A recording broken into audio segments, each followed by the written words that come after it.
ममता बनर्जी के इस ऐलान ने सियासी हड़कंप मचा दिया है, क्योंकि ज्ञानेश कुमार मुख्य चुनाव आयुक्त के खिलाफ महाअभियोग लाने की बात ममता बनर्जी कर रही हैं। यह बयान हम आपको सुनाएंगे, लेकिन यह सियासी तूफान आखिरकार आ क्यों गया? विपक्ष, खास तौर पर ममता दीदी खुद ऐलान कर रही हैं कि अब महाअभियोग लाया जाएगा। आर पार की लड़ाई का ऐलान। और इसके साथ साथ मुख्य चुनाव आयुक्त ज्ञानेश कुमार, अगर ऐसा हो जाता है जो बात विपक्ष कह रहा है, तो अपना नाम इतिहास में दर्ज करवा लेंगे जनाब। क्यों? क्योंकि आजाद भारत के इतिहास में यह पहली बार होगा कि ज्ञानेश कुमार यानी कि मुख्य चुनाव आयुक्त के खिलाफ महाअभियोग लाया जाएगा, विपक्ष लेकर आएगा। और यह पहली बार होगा, लेकिन अब विपक्षी गठबंधन इसकी तैयारी क्या वाकई में कर रहा है? ममता बनर्जी खुद कह रही हैं, और बाकायदा ममता बनर्जी के साथ में आपको अभिषेक बनर्जी दिखाई दे रहे होंगे। अभिषेक बनर्जी उनके भतीजे हैं, उन्होंने भी एक बहुत बड़ा बयान दिया है। इस बयानों पर हम आए, लेकिन उससे पहले अखबारों की सुर्खियां भी देख लीजिए, जो तस्दीक कर रही है कि तैयारी हो चुकी है महाअभियोग लाने की ज्ञानेश कुमार के खिलाफ। देखिए, एक महाअभियोग ला सकता है विपक्ष। ममता बनर्जी ने क्यों ठानी रार, साथी दलों संग चल रहा है विचार महाअभियोग को लेकर, यह हेडलाइन है। अब सबसे पहले यह बयान सुनिए, खुद ममता बनर्जी वो क्या कह रही हैं, यह बयान को सुनिए, जो ऐलान वो आह्वान कर रही है। सुन लीजिए। हम भी चाहते हैं उसका इंपीचमेंट हो। नंबर हमारा नहीं है, लेकिन इंपीचमेंट भी हो सकता है ना। परमिशन तो है, रिकॉर्ड तो हो जाएगा। अगर ऐसा कुछ वो करते हैं तो हम भी हमारा पार्टी को एमपीज को कॉन्फिडेंस में लेके डिस्कस करके, हम लोग तो जब कोई पब्लिक इंटरेस्ट में होता है हम सब इकट्ठा होकर ही काम करते हैं, उसमें हमारा कोई एतराज नहीं है। ज्ञानेश कुमार के दफ्तर में ममता बनर्जी पहुंची थी कुछ घंटे पहले, याद करिए। और ज्ञानेश कुमार को जमकर उस बैठक के बाद ममता बनर्जी ने यह तक कहा था कि यह अहंकारी है, लताड़ा था जमकर। और वहीं ममता बनर्जी अब कुछ ही घंटों के बाद कह रही है कि महाअभियोग लेकर आएंगे इन्हीं ज्ञानेश कुमार के खिलाफ। यानी कुल मिलाकर यह बातें सिर्फ हवा में नहीं हो रही है, और यह खबरें तस्दीक कर रही हैं कि विपक्ष ने बाकायदा रणनीति बना ली है, रणनीति तैयार कर ली है। मगर सवाल यह कि क्या समूचा विपक्ष एकजुट कर पाएंगी ममता बनर्जी? ज्ञानेश कुमार को पद से हटा पाएंगी ममता बनर्जी? और इसके साथ साथ अगर वो पद से नहीं भी हटाती हैं या विपक्ष नहीं हटा पाता है, तो विपक्ष को फायदा क्या होगा? फायदा यह होगा कि चर्चा होगी और भारतीय जनता पार्टी को एक्सपोज करने की कोशिश होगी कि ज्ञानेश कुमार को लेकर जब सवाल उठेंगे तो भारतीय जनता पार्टी ज्ञानेश कुमार को प्रोटेक्ट करेगी। और जब प्रोटेक्ट करेगी तब सवाल खड़े होंगे कि चुनाव आयोग आखिरकार एक स्वतंत्र संस्था है, तो भारतीय जनता पार्टी, मोदी सरकार ज्ञानेश कुमार को डिफेंड क्यों कर रही है? और यही विपक्ष चाह रहा है, क्योंकि अगर ऐसा होता है तो बीजेपी की बी टीम मुख्य चुनाव आयुक्त ज्ञानेश कुमार को जनता के सामने लाकर घोषित कर दिया जाएगा। और यह हरगिज नहीं चाहेगा भारतीय जनता पार्टी का अमला कि इस पर चर्चा हो। पिछले मानसून सत्र को याद करिए, वोट चोरी का मुद्दा सदन में गूंजा था, एसआईआर का मुद्दा गूंजा था, जबरदस्त तरीके से विपक्ष ने इस मुद्दे को उठाया था।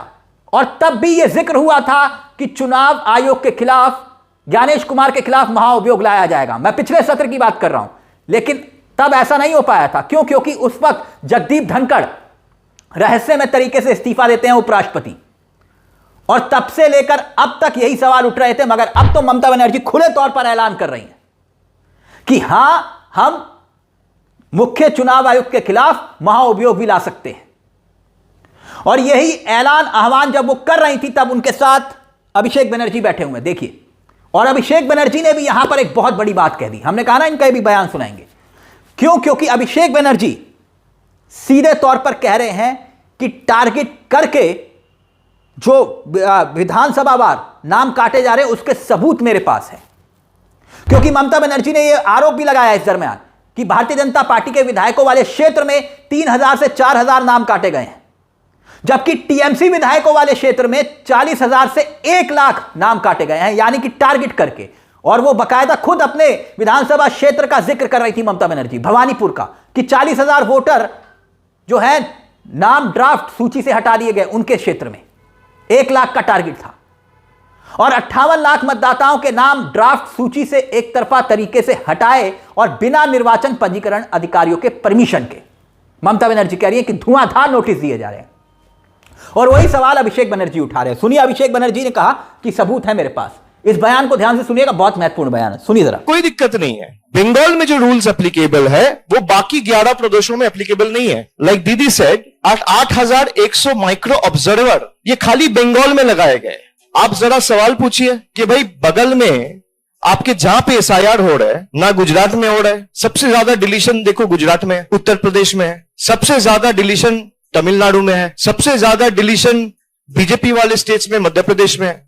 तो वहां क्यों नहीं हो रहे एसआईआर? वहां क्यों नहीं हो रहे माइक्रो ऑब्जर्वर? वहां क्यों नहीं हो रहे रोल ऑब्जर्वर्स? एसआईआर का जो नोटिफिकेशन है 27 तारीख का, उसमें 0.5A 0.5B है, जहां पे साफ लिखा गया है the ERO are the final authority, they are quasi judicial authorities. अब ईआरओ को सुपरसीड करने के लिए माइक्रो ऑब्जर्वर्स को बिठा के इनके बैकएंड से लॉगिन खुलवाया गया है कि मुझे जो चीज मन करेगा मैं केस को डिसमिस कर दूंगा, डिलीट कर दूंगा, किसी को पता नहीं चलेगा। आप अगर थोड़ा बहुत, जो पत्रकार यहां बैठे हैं, थोड़ा बहुत इन्वेस्टिगेटिव जर्नलिज्म में जाएंगे तो देखेंगे ईसीआई नेट वाले जो वेबसाइट है उसमें 2 अलग कॉलम डाल दिया गया है। एक है माइक्रो ऑब्जर्वर्स ऑब्जर्वेशन, एक है रोल ऑब्जर्वर्स ऑब्जर्वेशन। अब जैसे ही वो ऑब्जर्वेशन दे रहा है, अगर वो अग्री नहीं कर रहा है ईआरओ के साथ, तो फिर दूसरा एक पेज में ईआरओ के पास लॉगिन जा रहा है, वहां पे 2 ऑप्शन आ रहे हैं, आई agree with the micro observer, I don't agree with the micro observer. जब वो I don't agree with the micro observer दबा रहा है तो रिमार्क्स का एक सेक्शन आ रहा है, वहां पे रिमार्क्स डाल रहा है and the case is closed. Now if he mistakenly clicks into the tab which says I agree with the micro observer, your names are automatically getting deleted. I have concrete evidence, मेरे पास video है, आप चाहोगे तो मैं भेज दूंगा, जहां पे माइक्रो ऑब्जर्वर्स का जो पोर्टल और लॉगिन आईडी क्रिएट किया गया है, if the ERO is agreeing with the micro observers comment और observation, your name is automatically being deleted. I have concrete proof and we will submit this before the court of law. यानी ज्ञानेश कुमार के खिलाफ महाअभियोग लाने की तैयारी हो रही है और तैयारी पुख्ता तौर पर दिखाई भी दे रही है। और अगर प्रस्ताव विपक्ष एकजुट होकर दे देता है तो फिर सवाल यह कि आखिरकार प्रक्रिया क्या होगी। समूचा विपक्ष अगर एकजुट हो भी गया, टीएमसी, कांग्रेस और यहां तक कि अखिलेश यादव की पार्टी समाजवादी पार्टी, क्योंकि पिछले सत्र में भी जब चुनाव आयोग का घेराव किया था सभी सांसदों ने, तब ये सब एकजुट थे और ये बड़ी बात थी। ऐसा नहीं है कि सिर्फ एक पार्टी ने चुनाव आयोग के दफ्तर का घेराव कर दिया था, ये समूची पार्टियां एक साथ एकजुट होकर सड़कों पर उतरी थी। अखिलेश यादव तो बैरिकेडिंग तक फांस गए थे। लेकिन अब बड़ा सवाल यह खड़ा हो रहा है कि क्या महाअभियोग अगर लेकर भी आती है विपक्ष, तो चुनाव आयोग के सबसे बड़े अधिकारी यानी कि ज्ञानेश कुमार को हटाने की क्या एक प्रक्रिया होगी? प्रक्रिया क्या होगी? कानून क्या कहता है? कानून के तहत सीईसी को हटाने के लिए सिर्फ महाअभियोग ही एक तरीका है। महाअभियोग के जरिए ही ज्ञानेश कुमार को पद से हटाया जा सकता है। यानी कि जैसे कि आप यूं समझिए कि सुप्रीम कोर्ट के जज को हटाने के लिए जो प्रक्रिया होती है ना, ठीक वैसी ही प्रक्रिया होती है मुख्य चुनाव आयुक्त को हटाने के लिए। क्योंकि आप एफआईआर तो दर्ज कर नहीं सकते चुनाव आयोग के खिलाफ, चुनाव आयुक्त के खिलाफ, और चुनाव आयुक्त के खिलाफ क्योंकि नियम भी बदल दिए हैं मोदी जी ने। अब प्रस्ताव लोकसभा या राज्यसभा में लाया जा सकता है और अगर यह पारित होता है तो 2/3 सदस्यों का इसमें समर्थन चाहिए होगा। और ऐसे में 2/3 सदस्यों का समर्थन अगर होता है राज्यसभा में, जैसे कि अगर पेश नहीं तो लोकसभा में पेश हुआ, तो फिर यही जो है राज्यसभा में भी प्रक्रिया अपनाई जाएगी। फिर अगर पास होता है तो राष्ट्रपति के पास जाता है। लेकिन यहां कोशिश जो मुझे लगता है, जो मुझे समझ में आ रहा है कि कोशिश यह होगी विपक्ष की कि भारतीय जनता पार्टी और चुनाव आयुक्त ज्ञानेश कुमार को एक्सपोज किया जाए, ना कि पद से हटाया जाए, क्योंकि पद से हटाने के लिए नंबर चाहिए होंगे। और लेकिन यहां महाअभियोग लाने का मतलब यह कि ज्ञानेश कुमार को देश की जनता के सामने एक्सपोज करना, जो कि मोदी और अमित शाह की जोड़ी हरगिज नहीं चाहेगी। क्योंकि अगर ऐसा हुआ, महाअभियोग आया, तो इस पर चर्चा हो जाएगी, सदन में मुद्दा गूंजेगा और देश की सुर्खियां बन जाएगी। लेकिन अब ममता बनर्जी आर पार की लड़ाई का ऐलान कर चुकी है। इस मुद्दे को लेकर आपकी क्या राय है? आपको क्या लगता है कि आखिरकार क्या वाकई में महाअभियोग विपक्ष लेकर आएगा, ज्ञानेश कुमार को पद से हटा पाएगा, या फिर हटाना चाहिए? अपनी राय हमें कमेंट बॉक्स में जरूर दीजिएगा। मुझे तिलक चावला को दीजिए इजाजत। एक छोटी सी दरख्वास्त, चैनल को सब्सक्राइब जरूर कर लीजिएगा। यह मंच आप ही का है जहां हम सिर्फ खबर नहीं दिखाते बल्कि खबर के पीछे की खबर भी बताते हैं। नमस्कार, जय हिंद, जय भारत।